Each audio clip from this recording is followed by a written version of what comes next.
మన లోపలికి రాకూడనివి రావడానికి ప్రయత్నిస్తాయి. వాటిని రానివ్వద్దు అని దేవుడు హెచ్చరిస్తున్నాడు. మన లోపల ఉండాల్సినవి కొన్ని తగ్గిపోతూ ఉంటాయి, తగ్గనియొద్దు అని కూడా హెచ్చరిస్తున్నాడు. వాటిల్లో ఒకటి ప్రేమ. వాటిల్లో ప్రేమ.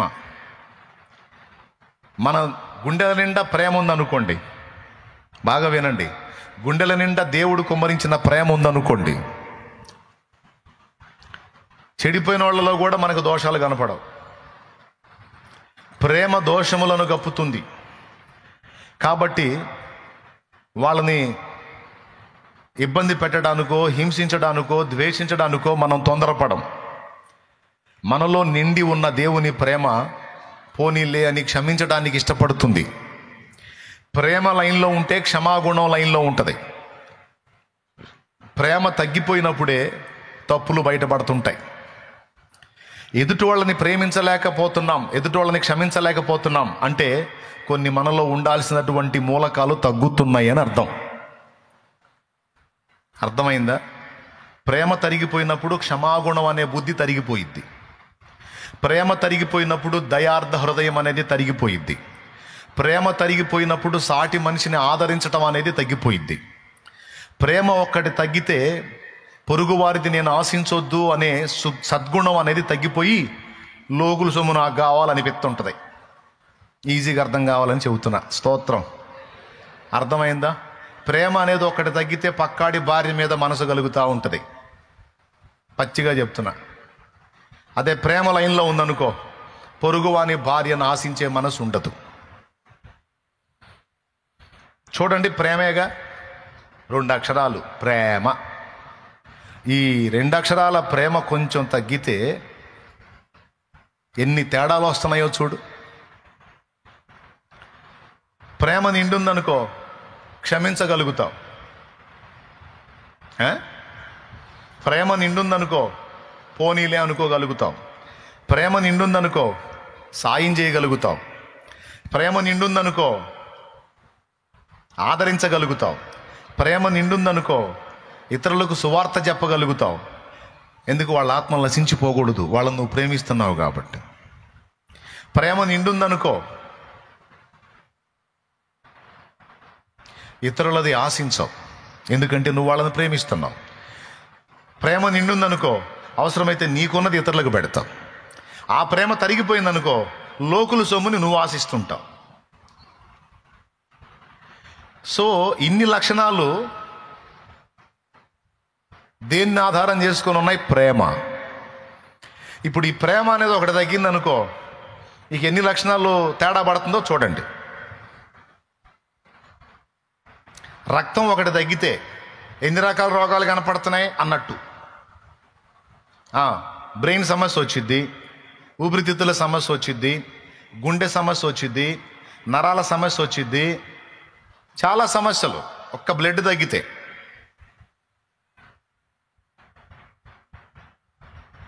అలాగా ప్రేమ అనేది ఒక్కటి తగ్గితే మనలో ఇన్ని రకాల విషయాల్లో మనం లాస్ అవుతాం, ఇన్ని రకాల విషయాల్లో బలహీన పడిపోతాం. ఒకదానికి లింక్ ఉంటుంది అన్నమాట. అందుకని ఆయన ఏం చెప్పాడు? దయార్థ హృదయం పోనీయొద్దు, క్షమాగుణం పోనీయొద్దు, కనికరాన్ని పోనీయొద్దు, త్యాగబుద్ధిని పోనీయొద్దు అని ఈ మ్యాటర్లు ఏం చెప్పకుండా 2 మొక్కలు ప్రేమ తగ్గింది చూసుకో అన్నాడు. దేవునికి స్తోత్రం. హల్లెలూయా. ప్రేమ తగ్గింది చూసుకో. ఆ ప్రేమ విషయంలో నువ్వు మారు మనసు పొందు. స్పష్టంగా చెప్పాడు, మారు మనసు పొందు. నీ కష్టమును, నీ సహనమును, నీ క్రియలను నేను ఎరుగుదును. నా నామము నిమిత్తము భారము భరించి అలసిపోలేదని నేను ఎరుగుదును. తాము అపోస్తలులు కాకయే అపోస్తలులు మనం చెప్పుకొను దొంగలను నీవు గుర్తుపట్టి వాళ్ళ విషయంలో తెలివిగా ప్రవర్తించావని నేను ఎరుగుదును. అయినను మొదట నీకుండిన ప్రేమను నీవు వదలితివని నీ మీద తప్పు ఒకటి మోపవలసి ఉన్నది. ఏ స్థితిలో నుండి నీవు పడితివో ఆ మొదటి స్థితిని జ్ఞాపకం చేసుకొని ఆ మొదటి క్రియలను మరలా చెయ్యుము. ఇలాగు చేసి నీవు మారు మనసు పొందితేనే సరి, లేని ఎడల నేను వచ్చి నీ దీపస్తంభమును దాని చోటు నుండి తొలగించేదను అన్నాడు. మ్యాటర్ మొత్తం అలానే ఉంటూ చూసుకో. దేవునికి స్తోత్రం కలుగును గాక. పెద్దగా చెప్పండి.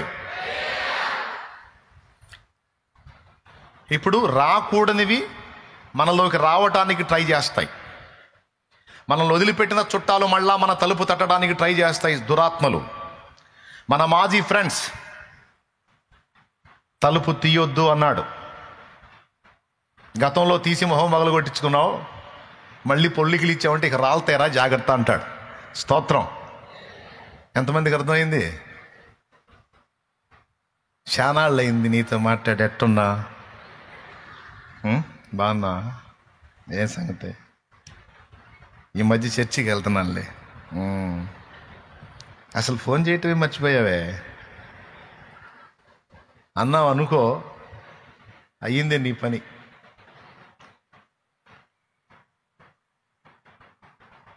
ఆ వ్యక్తి ఫోన్ చేసినా సరే నేను నీ మారు మనసుని నువ్వు ప్రకటించాలి. పరిశుద్ధ అగస్టిన్ అనే దైవజనుడు వ్యభిచార పాపంలో జీవించాడంట ప్రభు నెరక్క ముందు. ప్రభువుని ఎరిగాడు, రక్షణ పొందాడు, మారు మనసు పొందాడు, క్రీస్తు రక్తంలో కడగబడ్డాడు, భక్తిలో మునిగిపోయాడు. కొద్ది రోజుల తర్వాత ఆయన రోడ్డు మీద వెళ్తా ఉంటే ఆయన మాజీ ప్రేయసి ఎదురొచ్చిందంట. మాజీ ప్రేయసి ఎదురొస్తే ఆమెను చూసి, ఈమెతో నాకెందుకు లేని, ఇక ఇప్పుడు దేవుడి ప్రపంచంలో ఉన్నవాడికి ఇంకేం పట్టదు, ఆ లోకంలో ఉంటాడు. అలా ముందుకు వెళ్ళిపోతూ ఉన్నాడు. ఆయన కొంచెం దూరం వెళ్ళిన తర్వాత ఈమె ఆగి, ఏంటి అగస్టిన్ నన్ను మర్చిపోయాడా ఏంటి, గుర్తుపట్టలేదా ఏంటి, దీంతో నాకెందుకు లేని పోతున్నాడా ఏంటని ఈమె కేకేసింది. అగస్టిన్, ఓ అగస్టిన్ అంటే ఆగాడు, చూశాడు వెనక్కి. ఏంటి వెళ్తున్నావు, నన్ను మర్చిపోయావా, నేను ఆమెని అందంట. అప్పుడు ఆయన అన్నాడు, నువ్వు ఆమెవే, నేను మాత్రం వాణ్ణి కాదు. నువ్వు ఆమెవేనమ్మా, కానీ నీతో ఇంతకుముందు చట్టాపట్టాలు వేసుకొని తిరిగినోడు తెచ్చాడు, మారు మనసు పొంది బాప్తిస్మం పొంది పాతి పెట్టబడ్డాడు. ఇక జీవించువాడను నేనుగాను, క్రీస్తే నా యందు జీవించుచున్నాడు. హల్లెలూయా. మళ్ళా తలుపు తీయొద్దు, మళ్ళా సంధియొద్దు. అయితే గుర్తుపెట్టుకో, మళ్ళా నిన్ను టచ్ చేస్తారు. మొత్తానికి ఎవరి అనుభవాల్లో ఉన్నారో నాకైతే తెలియదు, దేవుడు మాట్లాడుతున్నాడు, నేను చెప్తున్నా. నువ్వు వదిలేసిన సరుకు మళ్ళా నిన్ను పలకరిస్తారు. నువ్వు గతంలో చట్టాపట్టాలు వేసుకొని ఊరేగిన సరుకు మళ్ళా నిన్ను కలవరిస్తారు, నిన్ను పలకరిస్తారు, నీ మీద ప్రత్యేక శ్రద్ధ చూపుతారు, మళ్ళా నీ దగ్గరకు వస్తారు. గుర్తుపెట్టుకో. నువ్వు పొళ్ళికిలిచ్చి తలుపు తీసావా, మొహం పచ్చడైపోద్ది, జాగ్రత్త. ముందే చెప్తున్నాడు దేవుడు.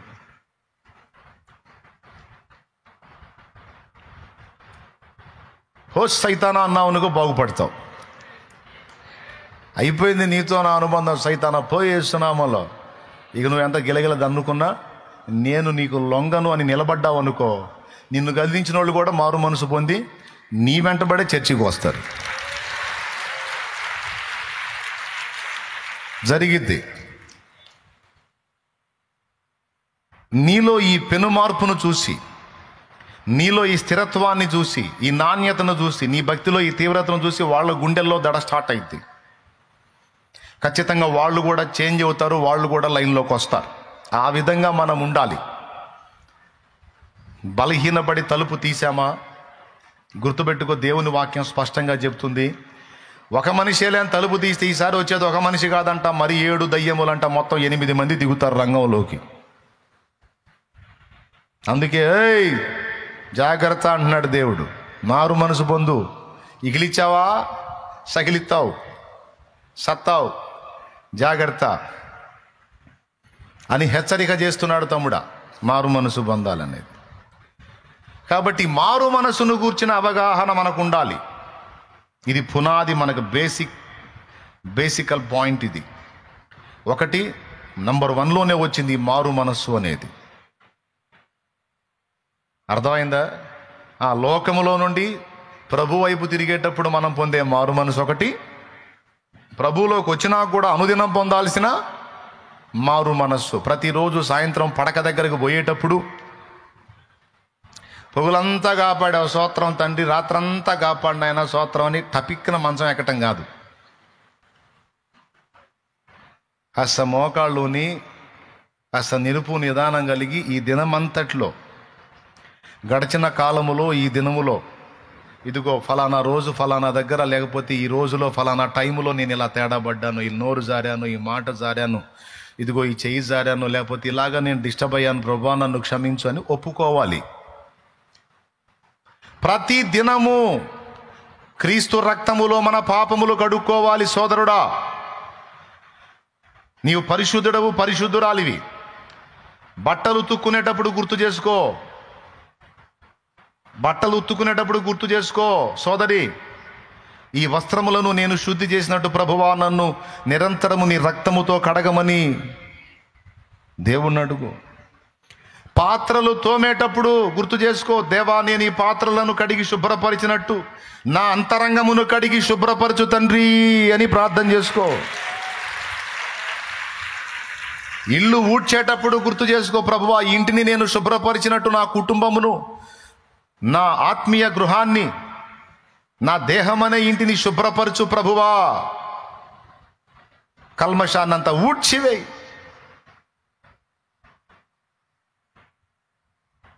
నీ ఇంట్లో పాత్రల్లో నీళ్లు నింపుతున్నప్పుడు గుర్తు చేసుకో, దేవా ఇదిగో ఈ పాత్రలు నీళ్లతో నిండునట్లు నీవు నన్ను నీ వాక్యముతో నింపు, నీ అభిషేకముతో నింపమని ప్రార్థన. భోజనం చేసేటప్పుడు ప్లేట్ ముందు పెట్టుకున్నప్పుడు ఇదిగో ఈ ఆహారము నా శరీరమును బ్రతికిస్తుంది, అలాగే నీ జీవాహారము నీ వాక్యముతో నా ఆత్మను బ్రతికించు ప్రభువా, నాకు ఆత్మీయ ఆహారం కూడా పెట్టు తండ్రి నీకు స్తోత్రమని అన్నం తినేటప్పుడు వాక్యాన్ని గుర్తు చేసుకో. మనం చేసే పనుల్లో చాలా పనుల్లో మనం ప్రార్థన చేయొచ్చు, నిరంతరం దేవునితో మాట్లాడుకోవచ్చు. ఏదన్నా నువ్వు పుస్తకం చదివేటప్పుడు దేవా నేను దీన్ని చదువుతున్నట్టు నా బ్రతుకును నీవు చదువు తండ్రి, నీకు ఆయాసకరమైన మార్గము తప్పులు ఏమైనా ఉంటే వాటిని కరెక్షన్ చేయి, దిద్దు తండ్రి. దేవా నా అంతరంగమును పరిశోధించు, నీకు దుఃఖం కలిగించే ఆయాసకరమైన మార్గం ఏదన్నా ఉంటే తొలగించు ప్రభువా. అట్లా ప్రతి ఘట్టములో దేవుణ్ణి గుర్తు చేసుకోవచ్చు. పడక దగ్గరికి వెళ్ళేటప్పుడు మోకాళ్ళుని దినమంతటి క్రియలలో ఉన్న లోపాలు ఒప్పుకోవాలి. ఇది మనకు అలవాటు చేసుకోవాలి తమ్ముడా. ఒక భక్తిపరుడికి, ఒక ఆత్మీయుడికి, రాకడకు సిద్ధపడేటువంటి వాడికి, రక్షణ పొందినటువంటి పరిశుద్ధుడికి ఇది క్రమం, పద్ధతి. పట్టడన్నం ముందు పెట్టుకున్నప్పుడు ఎగబడి తింటాం కాదు, అది జంతువులు చేసే పని. అవి జంతువులు, వాటికి ప్రేయర్ చేయటం తెలియదు. కానీ మనం మనుషులం, అందులో ప్రభు రక్తంతో కడగబడ్డ పరిశుద్ధులం. కృతజ్ఞత చెప్పి తినాలి. ఒక్క మాట థ్యాంక్స్ అన్న చెప్పి తిను. ఆత్రం ఆకపోతే ప్లేట్లో అది ముందు పెట్టంగానే ఎక్కడెక్కడ జీర్ణ రసాలన్నీ ఊరతాయి. ప్లేట్లో పెట్టకముందు ఏం హడావుడి ఉండదు. అదేందో మరి అన్నం ఆహారం ప్లేట్లో పెట్టిన తర్వాత ఎవరన్నా ఆపితే చిరాగ్గా ఉంటుంది, అందరికీ శోధన ఉంటుంది. అందుకని దేవా ఈ ఆహారాన్ని బట్టి నీకు స్తోత్రం, కృతజ్ఞతలు, ఒక థ్యాంక్స్ చెప్పన్నా తిను. కొంతమంది అయితే కొంచెం 2 ముక్కలు ఇంకా ఎక్కువ మాట్లాడతారు. దేవా ఈ ఆహారం నాకు ఇచ్చావు, నీకు స్తోత్రం, ఇందులో ఏ దోషం లేకుండా దూరపరచు, ఆరోగ్యం ఇచ్చి నీ కొరకు వాడుకో ప్రభువా, ఇది లేక అలమటిస్తున్న వాళ్ళకు కూడా పట్టెడు అన్నం పెట్టు తండ్రి అని తింటారు. నేను కూడా నా చేతో నలుగురు పెట్టేటట్టు ఇంకా శక్తిని అయ్యా అని తింటా. కానీ ఏం చేద్దాం, ఈ 4 మాటలంటానికి కూడా ఓపిక ఉండదు ప్లేట్లో ఫుడ్ ఉంటే. ప్రభువా నీకు స్తోత్రం, నాకు ఆత్రం ఆమెనని ఎగబడి తింటా ఉంటారు. దేవునికి స్తోత్రం కలుగునుగా. అట్లా కాకుండా కొన్ని పద్ధతులు డైలీ మనం చేసుకోవాల్సిన విషయాలు ఇవి. తెల్లవారగానే నువ్వు ఏ స్థితిలో ఉన్నా, నేను చెప్తున్నా, నువ్వు ఏ స్థితిలో ఉన్నా, దరిద్రుడా అట్లా ఉన్నావు, దరిద్రుడా ఎట్లున్నావు అనడు నా తండ్రి. నువ్వు ఏ స్థితిలో ఉన్న పడక దిగి వెంటనే ముందు మోకాళ్ళెయ్యి. లేదా కొంచెం ఫ్రెష్ అవుతావా, చక్కగా వెళ్ళి కాళ్ళు చేతులు మొహం కడుక్కొని కొంచెం శుద్ధి చేసుకొని ఫ్రెష్ అయ్యి వచ్చి మోకాళ్ళెయ్యి. రెండో పని చేయొద్దు, ముందు మోకాళ్ళెయ్యి. రాత్రంతా నన్ను కాపాడావు, నీ కృపతో మరో శుభోదయాన్ని ఇచ్చావు, నీకు స్తోత్రం. నీతి సూర్యుడా నా మీద ప్రకాశించు. ఈ దినమంతట్లో నా చర్యలన్నీ నీ వశంలోకి తీసుకున్నాయన. నీకు దుఃఖం కలిగించే పనులు ఏవి నా నుండి జరగకుండా నన్ను కంట్రోల్ చేయి ప్రభువా, నాకు శక్తిని ప్రభువా అని దేవునికి నిన్ను నువ్వు అప్పజెప్పుకొని దినం మొదలుపెట్టు, రోజు మొదలుపెట్టు. మంచి అలవాట్లు ఇవి. పరిశుద్ధులు ఒకళ్ళకొకళ్ళు ఎదురుపడ్డప్పుడు వందనాలు చెప్పుకోవటం, ఒకరినొకరు కలుసుకున్నప్పుడు కలిసి ప్రార్థన చేద్దామా అని కలిసి ప్రార్థన చేయటం, లేదా దేవుని మాటలు హెచ్చరించుకోవటం